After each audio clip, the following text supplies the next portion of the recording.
right. Again, my name is Matt Meyerson. I have the opportunity to work for Mentor and one of the co-hosts for today and for this event yesterday. My job for the next hour is to get out of the way and really get to hear from two amazing experts in this work. And we want to be really active in the chat today and make this as much of a discussion as possible.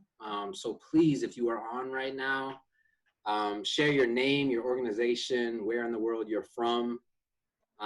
Just starting there, hoping to see 50 chats coming through right away from all of you. But just the idea of wanting this to be as much of a conversation as possible. And then from there, we're gonna want people to share a little bit about their first mentor outside of their immediate family. And the reason that we talk about outside of our family is because there's really a movement we are trying to build about the idea of taking from Bill Russell's quote, "There is no such thing as other people's children." And we all want every young person across our world to have access to a plethora of caring adults outside of their immediate family to help along the way, and not just the family. And that's why we asked the question in that context. So that's something we just love to see, that the chat's just flying in. And without anything further, we're actually gonna kick this off today, even before hearing from our two amazing panelists. We're gonna start with some video, and wanting to pass to Pharlone first. Why don't you introduce and then cue up your video if you would. Sure, thanks so much, Matt. My name is Pharlone Toussaint. I am a program officer at Laureus USA. Laureus is a national foundation that centers and supports using sport as a tool for social change through our grant making and convening on behalf of the youth and the communities that they come from.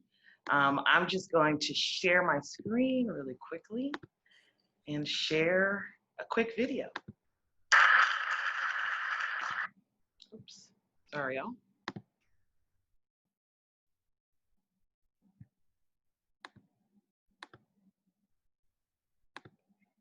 Sorry about that, give me 1 second. Where'd it go?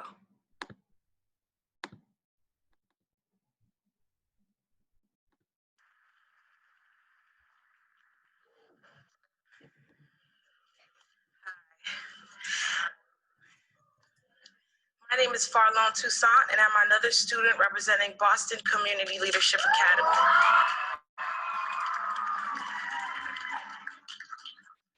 I'd like to ask you guys a question. Why are you here today? Are you here to get out of class? Or are you here to support your peers?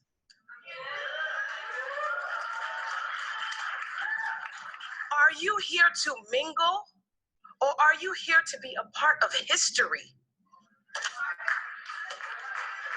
Are you here to be temporarily enchanted by this very moment in time?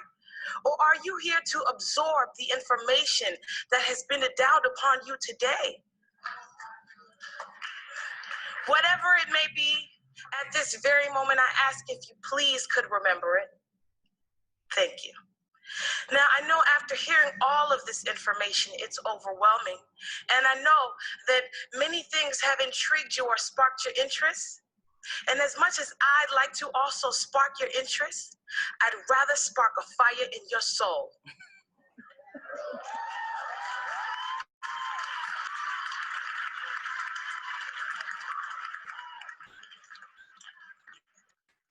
I'd first like to acknowledge the fact that there is a majority of people in this room, I believe, who want peace. Correct me if I am wrong, but a majority of students here are tired of seeing rest in peace buttons on jackets, hats, and book bags.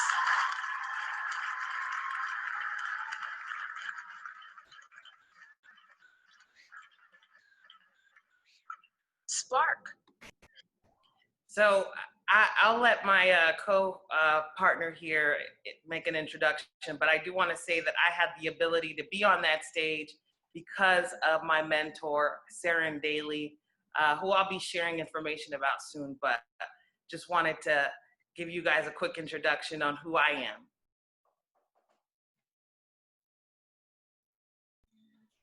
I absolutely love that video. It literally gives me chills every single time. My name is Batouly Camara. Right now, I'm finishing up grad school at the University of Connecticut, where I had the opportunity to play 4 years of basketball and play for an amazing team and incredible coaches, also for an incredible NEAG program. So shout out to UConn Sport Management Program. I'm also the founder of Women and Kids Empowerment. WAKE develops in preteen girls the confidence to face their national and global future through sound education, basketball, and social entrepreneurship workshops to educate, equip, and empower them to mature and walk out into their life and live life with courage and confidence through a whole girl approach. So I'm super excited to be here today. And I will share a video. So definitely the video is a bit different. I'm much more emotional in this video, but there is a turn that does align with our moments, mentors, and movements. So I'll share that now. Awesome. I'm gonna make that full screen. Okay. Mr. Clark, aka Q, gave me the opportunity to come to such a great school. Ever since I stepped foot on campus, you have never given up on me.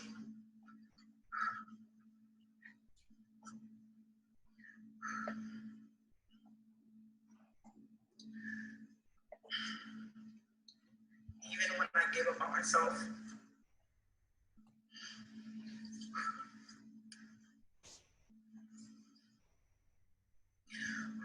You have pushed me to do things I did not think I was capable of.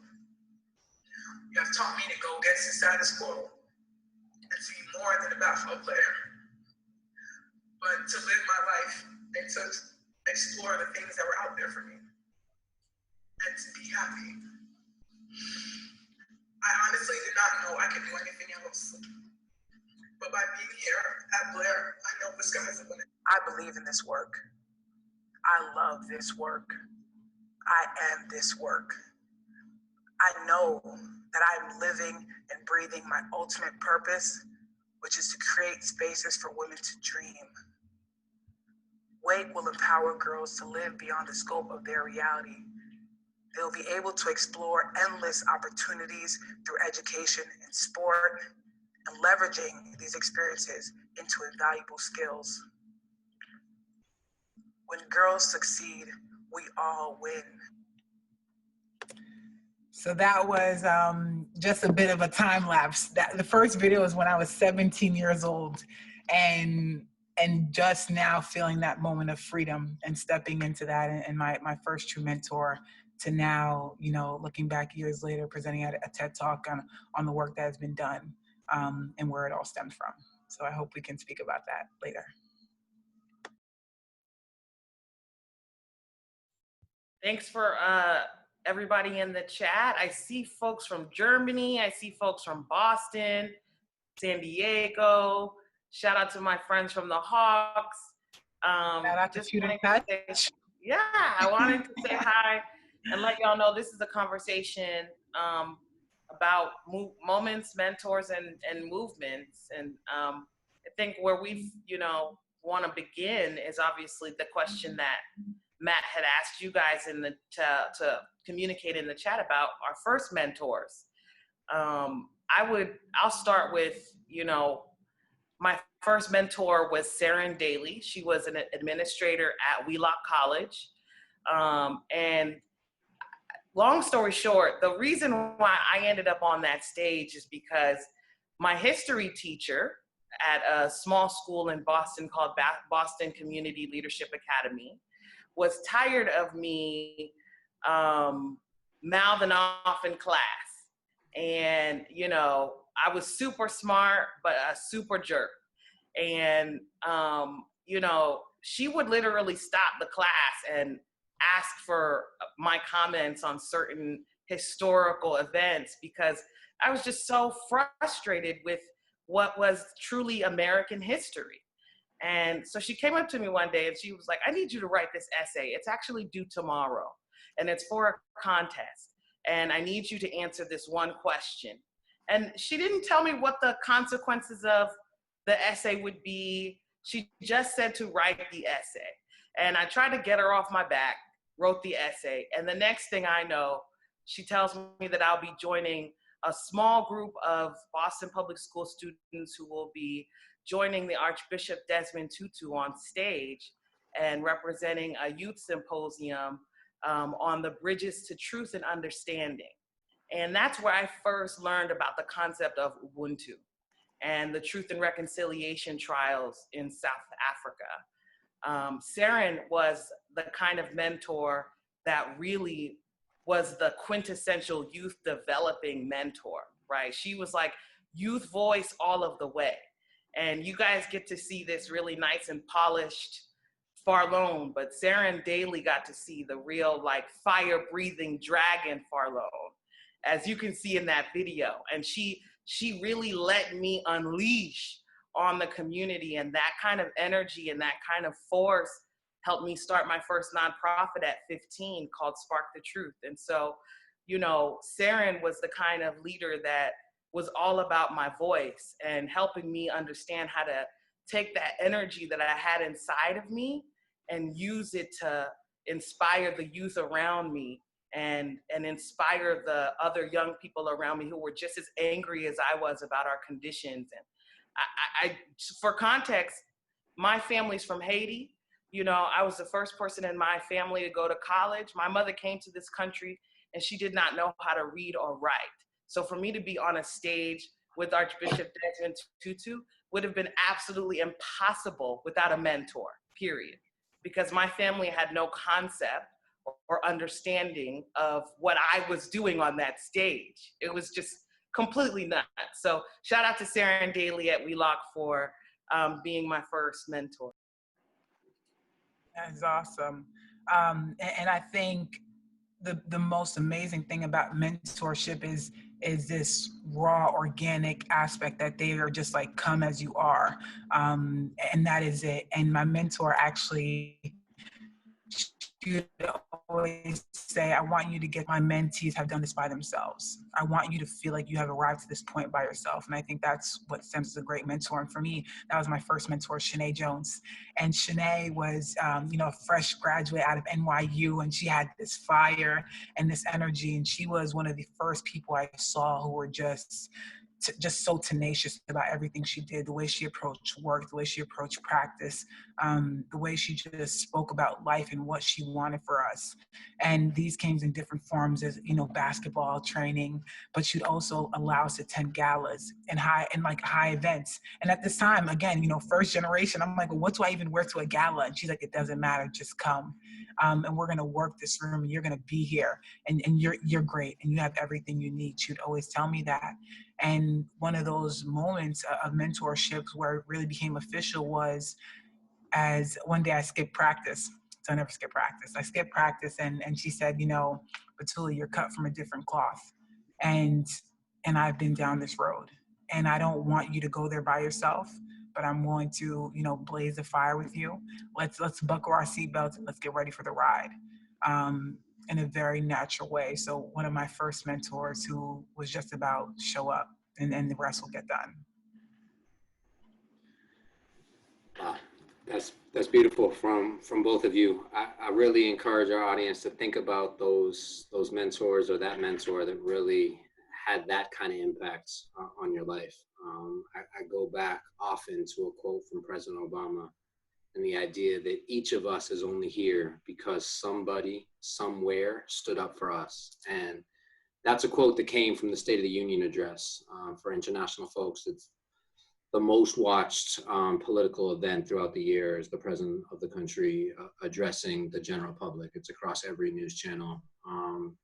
And for him to share and talk about mentoring in that space is really an amazing moment, and something that this moment is another amazing one, to hear from so many folks talking about those individuals that helped us get to where we are.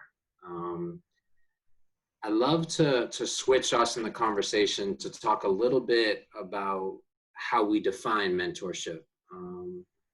Pharlone, Batouly, definitely want to hear from you, but also for our audience in the chat, please give your own definitions as well throughout.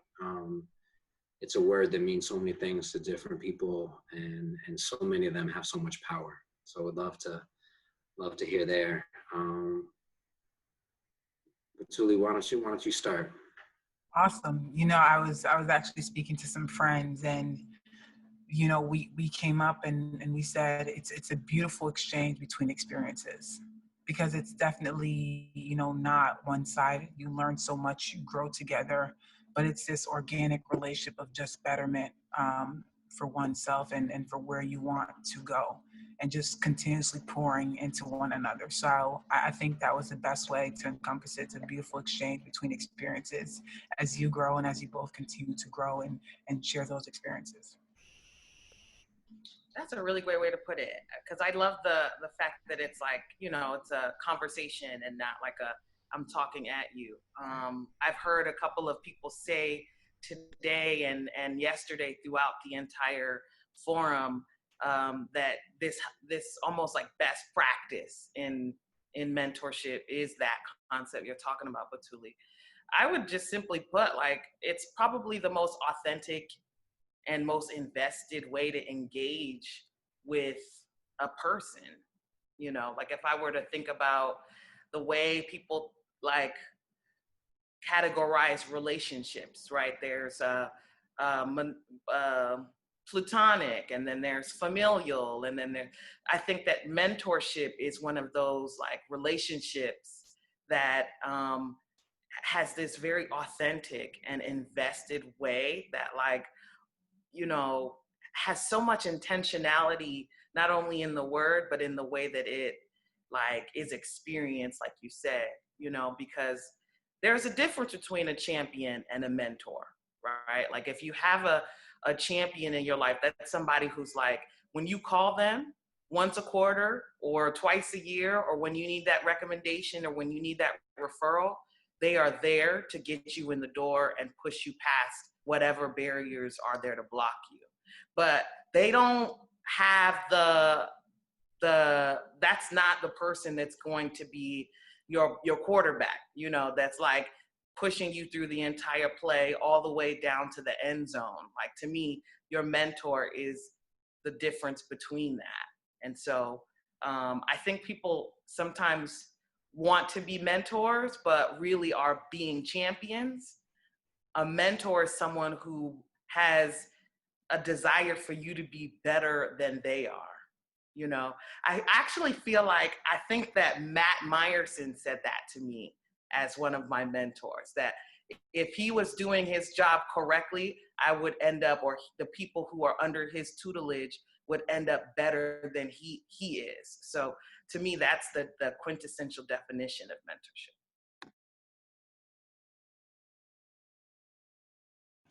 That's beautiful.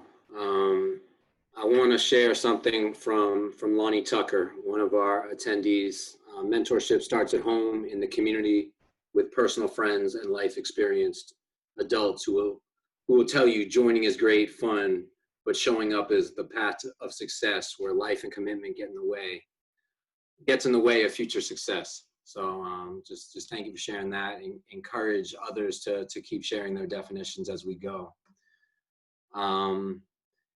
Batouly, you started to do this already in terms of that defining moment, that day that you skipped practice. But would love for you all to share any other moments, those moments of inflection, that was a defining moment that you had with a mentor. Whenever I think about the mentoring field, I think about that kind of caricature of this fork in the road, and the idea of two different paths, and the mentor helping, ideally, individuals take the path that's right for them. And yeah, if you each could talk about those moments, or a moment that sticks out. Pharlone, maybe I'll start with you this time. I promise I didn't plan it this way, but I'm actually going to use one of my defining moments from my time with the Celtics. So I got the great honor of working with Matt while I was in college as an intern. And I would have to say one of the most defining moments as him as my mentor during that time was taking the trophy to a local community center during the lockout, right? So everybody knows about the NBA lockout back in 2011. I was an intern during this very difficult and challenging time in the sports industry. And we were having to do multiple events in the community every game day. So the team was literally split across the entire state. And, you know, we were out there trying to make sure that the community really knew that whether there were games or not, the Celtics were still a part of their lives. And they asked me to put that trophy, that championship trophy, in the Kia branded Celtics vehicle and drive to a community center by myself. And I can't even begin to tell you how horrified I was. But I wasn't going to question them, right? Like, I was like, you want me to do what? Okay. All right. And I remember, you know, I went through the motions. We got to the event. It was phenomenal. People felt absolutely, you know, proud to be in the presence of this championship, you know, trophy that was obviously one of the most important parts of you being a part of a Celtic, right? And I get back from the experience, and I can't tell you how emotionally draining it was to bring the car back and the trophy back all in one piece.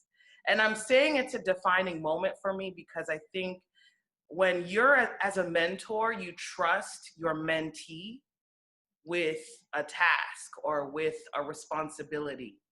You know, when you give someone something that's important or valuable, it really does honor them. It really does say something to them about what you think and how you feel about them.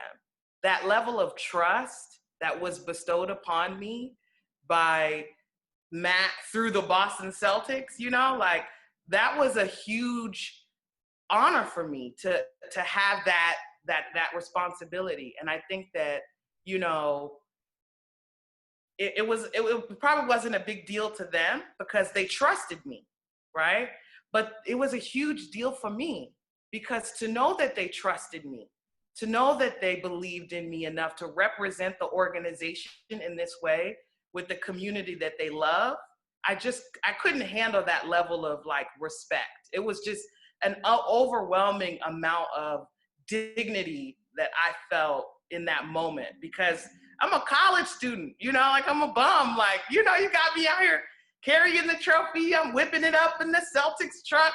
And, you know, that was something that I don't think that they would have just told anybody to do, you know? And so I think as mentors or as mentees, think about the things that people are asking you to do or those responsibilities that people are giving you, because it says so much about what you think about them and it says so much about what they think about you. I'm reading the comments and I love that story. So many people are sharing, you know, such an important story and the meaning. And if Matt, you're going to say anything there, Celtic story. I just didn't want to give the space. No. I think a lot of mentorship is about getting out of the way.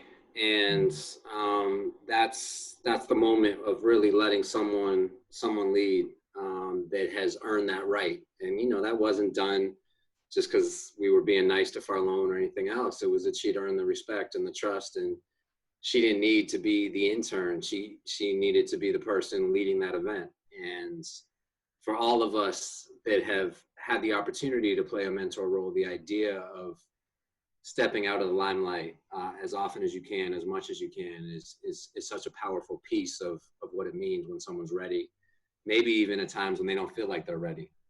I still remember the look Pharlone gave me when she's like, wait, you're not coming? And it was that, but it was the kind of thing that, you know, no, I'm not coming. You got this. So that's something there. Batouly, will you talk about a moment outside of one you already shared? I'm sure there are many. Yes, absolutely. And there were two in particular. One that I touched on earlier when I skipped practice that day. And as I look back, I think that's when I hit the peak. I started playing basketball at 12 years old, and I improved really quickly. And I feel as though it was so much pressure now that I was good. I was on a 16-year-old team as a 12-year-old. And it's interesting how you get to those points of improvements and you have self-sabotage at such a young age. And she told me, she said, you know, you're cut from a different cloth. And I know you know this, and you have to be able to live in that and go soul searching. And I'm 12 years old and I'm like, how am I going to go soul searching? What does that even mean? Like, how will I even get there? But it was planting those seeds of self-discovery, of knowing who you are, and that this isn't going to be easy. And the second part, which is a video that I shared, was when I went to Blair Academy. And that was such a pivotal time in my life. It was this holistic, just turnaround of events that I say transformed me into the woman that I am today. And a large part of that was my high school coach, Quinn Clark. And again, you know, kind of that self, you know, am I ready? Am I ready to be in those positions? Am I ready for the trophy? And having people kind of free you in that element like you are. And you look back like, yes, you've been preparing for this. And that is the role of a mentor, to plant seeds that will soon blossom. And during that experience, you know, I had a breakdown. And at this point I was, you know, super highly recruited from, you know, Stanford to UConn. And I just had a breakdown. I said, is this all that I am? You know, I love this, but you're around amazing people who are doing incredible things, you know, especially at this prestigious school. And I had my coach say, go do everything you're scared to do. And I think he knew in that moment that was only going to bring me back. And I think some people are so often afraid of, well, they have to stay on this journey to be who they are, but they'll always find their way. And I think in that moment when he freed me and said, Batouly, you are much more than a basketball player. Like that's all I saw. That's all I thought I was as an athlete. And this was how I was going to journey through life. And he's like, you are so much more. And if you needed the freedom to do that, do that. And that year I went out for the play. I went out to be a tour guide. I went out to be, you know, resident assistant. I tried track and field. I thought I did shot put. I thought I did everything. And it improved my game. You know, it improved who I was as a person. And I remember just coming back and he said, you know, I'm not surprised. And that was the biggest aspect. To me, it was this awakening, but I've always saw that in you. And so I always say, you know, thank you for that. In so many ways. And mentorship is like you said, just giving the keys to the car and saying, you got this. And debriefing from there. But that was such a pivotal time for me in mentorship and what it looked like. That's beautiful. Again, encouraging our audience to really answer the same question, and for everyone to just continue reading the posts as you go through. But just for all of our audience, share those moments, those points where you could have gone a couple different ways, but because of that mentor, you really went the way that you wanted to go. And maybe at the time you didn't know that you were able to, but just continue to share all of these moments with each other. It's something that mentorship is not something that is designed to be for the select few. It's designed, if we're doing this right, to be for everybody, and wishing everyone to have that. You are both at a very young age of starting nonprofits before you could legally have a drink in this country, and all of those kinds of things. Just the concept of that. You became mentors very early. Talk a little bit about what you've learned from some of the youth you've had an opportunity to work with. And mentoring, of course, is this two-way street, but talk a little bit about what you've learned from some of your mentees, if you would, before we go into audience questions. Yeah, I will say, so I helped raise my brother and sister. So growing up, I've always had a very motherly essence about me, or a very nurturing attitude. It was almost triple, quadrupled when I became a boys basketball coach, and had to really understand the influence and power I had over a young person's um, transformation and awakening into a world that is not as kind as you'd like it to be. I think one of the things that I realized as a mentor to young Black men specifically, was that there was a level of like compassion and respect and patience that a lot of young people, including myself, coming from a lower socioeconomic background, Black community, there isn't any time or room for mistakes. I did not know or realize what kind of indoctrination it is to get this feeling like I've only got one shot and I got the whole community on my back. And they all feel like that. We all feel like that. Like it's me or nobody else is gonna make it. And so in my time as a young person who's mentored other young people, I've tried to give them the space to make mistakes. I've tried to create scenarios where it's safe to make calculated risks.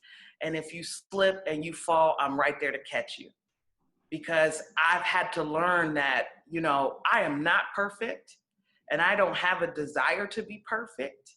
And I want people to know that it's through the challenges and the failures in my life that I've become the person that I am today. And so it's just creating spaces for young people to make mistakes that I've tried to excel at, because I know that those are things that, especially like I said, kids from lower socioeconomic backgrounds and Black and brown communities that just feel like there's a lot of pressure to perform or to succeed, that they just don't feel like they have the room to do that. And I think that you actually are stagnant and you challenge yourself less when you don't think that you can make mistakes. So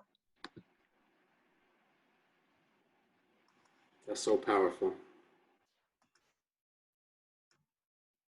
Batouly, is there advice you would give to a young leader who's looking for a mentor, in terms of how you go about from that standpoint for all the young people that maybe don't have that coach that immediately comes there for you? What would you say to a young person who's searching for that adult? I get this question a lot. I speak about my mentor often. Everyone who knows me, I always say they know Sinead. We're like a pair.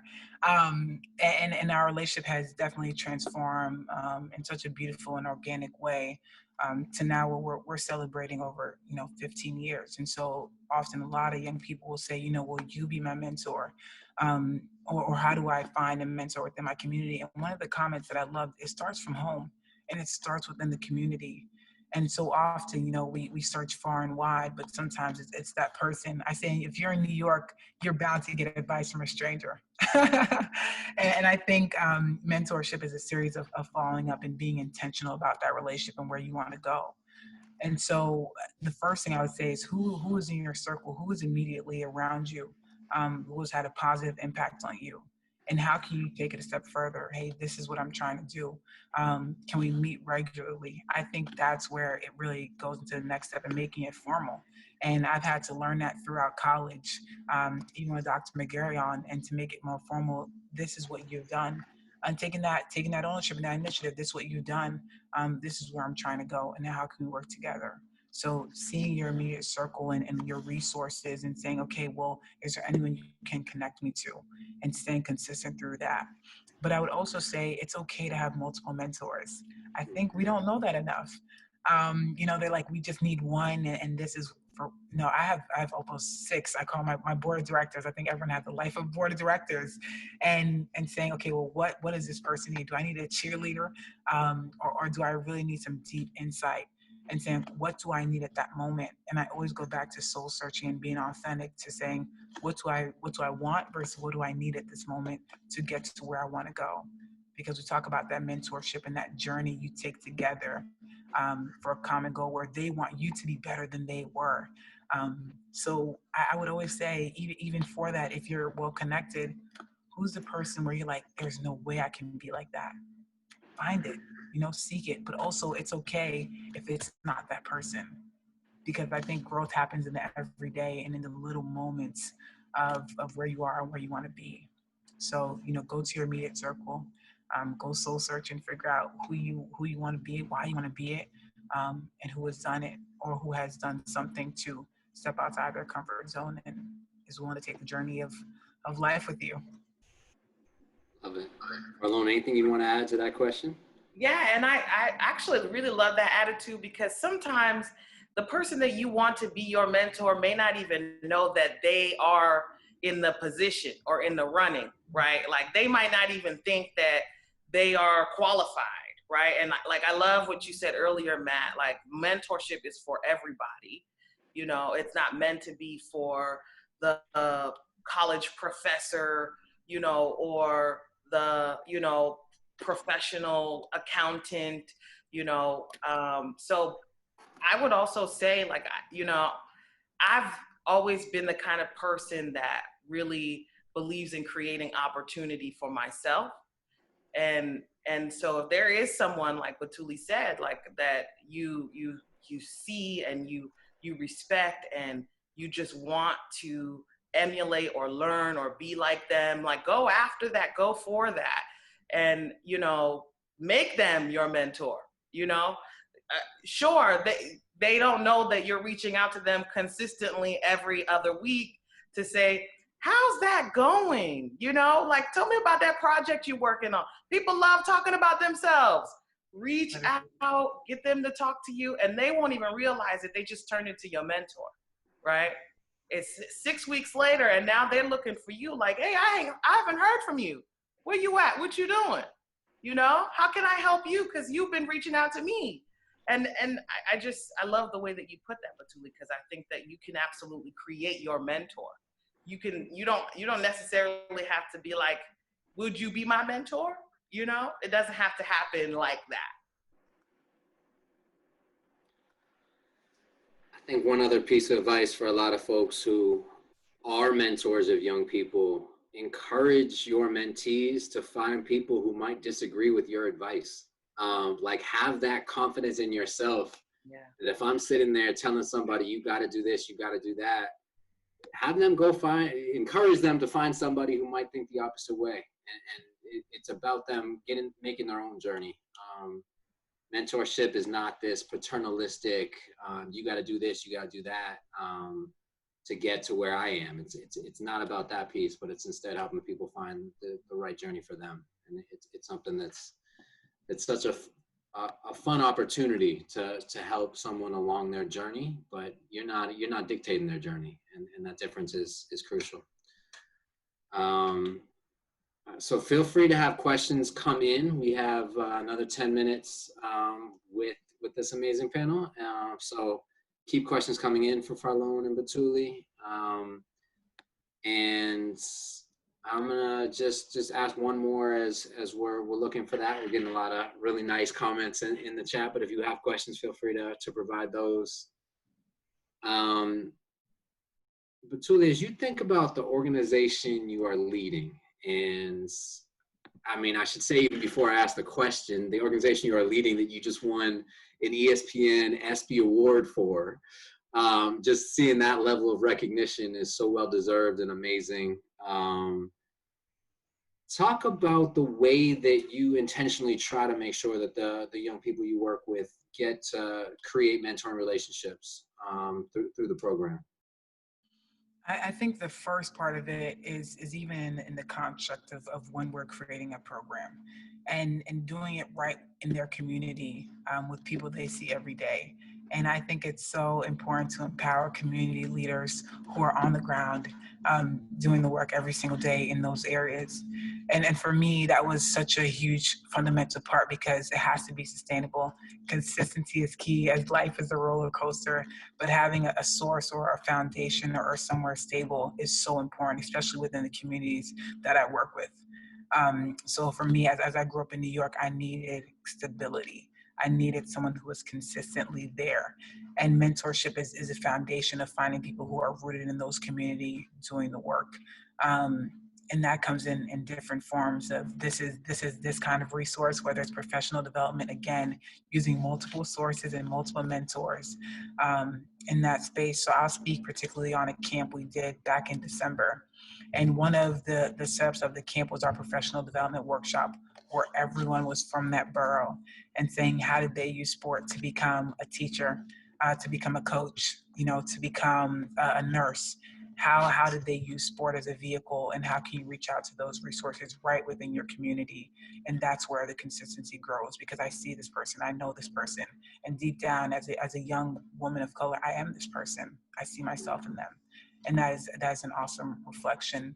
But I would say that the biggest part is finding people rooted in those community, being rooted in those community, and being sustainable to those kids in terms of mentorship, and also creating really fun and interactive workshops to break the ice, to say, how do you align with this person, and what can you do to do goal setting, vision boards, where are you trying to go, and how can you create that vision together?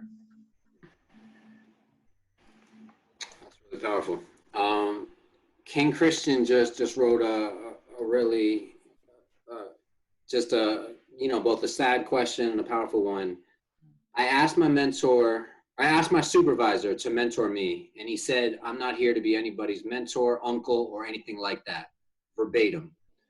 Should I not have asked for mentorship? So that was a question that immediately hit me.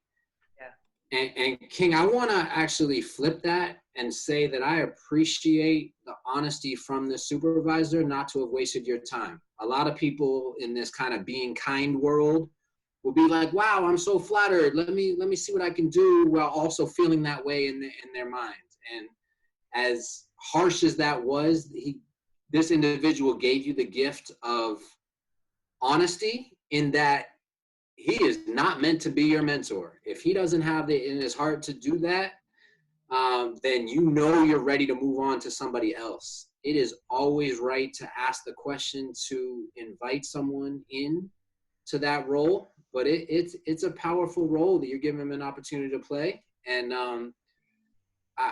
I really appreciate you asking that question, but also want to hope for you that you will continue to ask others to be that mentor.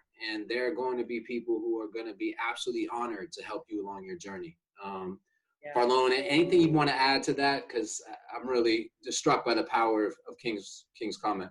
Yeah, I really appreciate you asking it, and I hope that we've created an environment where that dialogue back and forth can really happen, so you can take what Matt just said and really internalize that. I've always believed that rejection is one of the best gifts that the world and that people can give you, because it's really a boost or energy or a response that you need to use to target your focus and energy elsewhere, right? And so it is actually a beautiful gift of honesty to hear that, because what really is happening is that means that you need to put your time and focus and energy elsewhere. Listen to your heart, listen to your eyes, like Batouly mentioned, pay attention to what's happening around you, the people who are encouraging you, the people who are creating or living lives that you really admire and that you see, not just because they're close by you, but because they are doing things that you value and appreciate, and use that to help you focus on who you would like to ask to be your mentor. But you sound like someone who is seeking mentorship, And there are going to be opportunities for you for sure. As long as you have a desire to have it, you will have it. And that has happened to me. So we are passionate about this question, King. So thank you for sharing. But I will also add that I had to learn, one of my really good friends told me, he said, there's only two answers to a question when you go in to ask for someone to be your mentor. And it's yes or no, they respect you. Because they respect you enough to say, I know where I am and I know where I want to grow. And I think the power to just continuously improve yourself is so important and so necessary. So I would say there's not yes or no, there's yes, and they respect you for asking.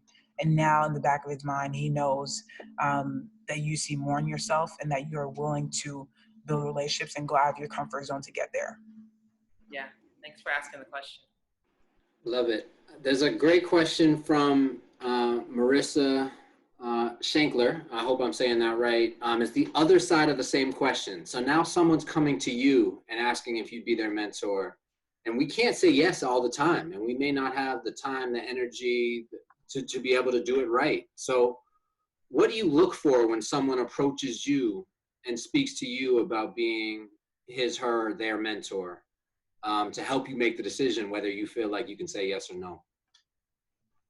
I'll tell you now, I'm extremely busy these days representing, this amazing organization at Laureus USA and also being an entrepreneur. So when someone comes to me and says, I would love for you to be my mentor, I ask them specifically, how might I help you?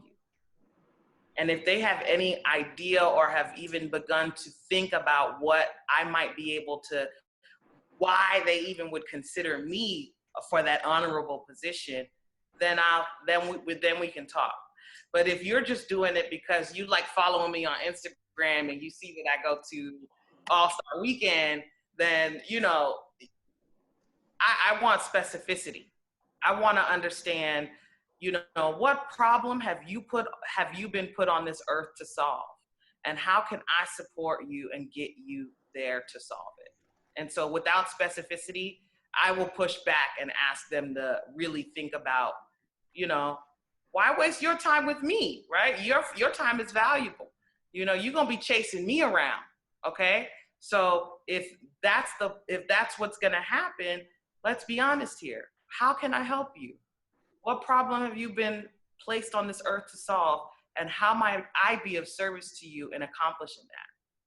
But without specificity, I can't be helpful.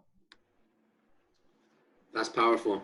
Batouly, all right, so now you played on the most storied franchise in women's basketball history. You now have an ESPY.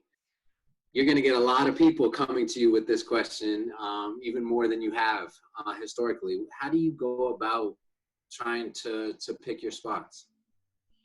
And initially I never said no. So I was like a struggling college student with like 10 mentees. And I'm just like, what is going on? But I loved every single second of it. And I would say the biggest part was, why me? Why, what do you see? What do you envision for this relationship? And how do you think I can be of service? Because oftentimes it's usually not mentorship, it's a connection, and mentorship has different times, different lengths. It can be for a month, it can be for a project, to say, help me guide you through this. So again, specificity, what exactly are you looking for through this relationship, and why me? And what do you see for this? And how long? Just having that clear line of communication and being, transparent from the beginning is something that I often, always ask. I think that's huge. Just saying, what do you see for this relationship, and why me? That's really powerful. One of the resources that Mentor has created for the field, it's called the Elements of Effective Practice for Mentoring. It's free on our website for anyone who's interested, but it gives guidance on every step of what a mentoring program should do to train their mentors, from training before the relationship starts to mat support during the relationship. But there's also a piece within that guide that talks about how to responsibly end a mentoring relationship and making sure there are clear expectations from both parties, especially for young people who have gone through a lot. Entering into a mentoring relationship, if it's not done right, brings the opportunity for an additional trauma and an additional adult to fail to live up to expectations or any kinds of things there. So be very clear about what you are able to give. We really encourage mentoring programs to have a time limit and say this is a 1-year relationship. It will go until the end of the academic year. All those kind of things in advance are so helpful. I know that we've tried to give these 15-minute breaks throughout the day, and I've been joking that it's this high-intensity interval training of 45 minutes on, 15 minutes off. So wanting to give folks that break before the last full session, but also, Pharlone, Batouly, do either of you have a quick final word before we pass back to Eli? Incredible, incredible. Thank you. I would just say, you know, I am a budding leader in sport for social change because of the additional 2 people that you're seeing on this screen here. You guys embody the definition of mentorship, and I have been able to travel the world and, give millions of dollars and impact entire communities and change the way people believe in the power of sport to change the world because you believed in me. And so I just really want to give you the kudos and respect you deserve. There's no one on earth that should be putting on this kind of forum or event that's better because it's just what you live. You know what I'm saying? It's the truth. And I'm a poor Black woman whose family is illiterate and I give out money for a living. Okay, that's nuts. So I just hope you know how, and I hope that everybody listening understands the value of mentorship, because I would not be able to do these things had I not had those people to champion, support, and encourage me beyond my reality, beyond the things that I saw and beyond the things that I experienced. So I just want to make sure that I say that. I can't leave without saying that. And absolutely well said. And I just want to reiterate, anyone can be a mentor or a mentee. You are never too old to learn. And again, just this exchange of experiences as you continuously grow. You don't have to be perfect to get there, but just know someone out there needs you, and vice versa. So I would always say, keep that in mind, because there are so many moments in time where I sit and I'm just like, goodness, I'm now, creating this nonprofit and these opportunities. But again, going back to I am because we are, and all those who led the way before me. And always remember to stay grateful and say thank you. I always have to reach out to my mentors and say thank you. Thank you for planting those seeds. And never underestimate the power of planting seeds, because they will flourish in so many ways. So thank you all so much. Thank you both. I mean, just amazing, and just the way you 2 communicated and shared, and the conversation, and just really inspiring and motivating for everybody. So yeah, thank you so much. And we really looking forward. We now are going to transition into our concluding session, but this was just so powerful. And thank you, Matt.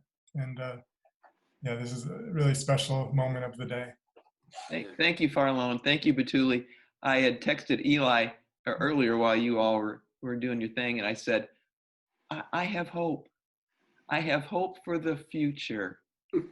That is awesome. Thank you. You honor me. Thank you guys so much. You're welcome. I'm just going to now move to Akila. All right, y'all. You enjoy that 10-minute break. Yes. You have once again earned it. It's just so exciting seeing the folks that have really continued to engage all day long. I know how hard that is to do on Zoom, and it means a lot as we put a lot of time on the back end of trying to prepare this. Seeing the engagement just really warms my heart. So thank you to everybody.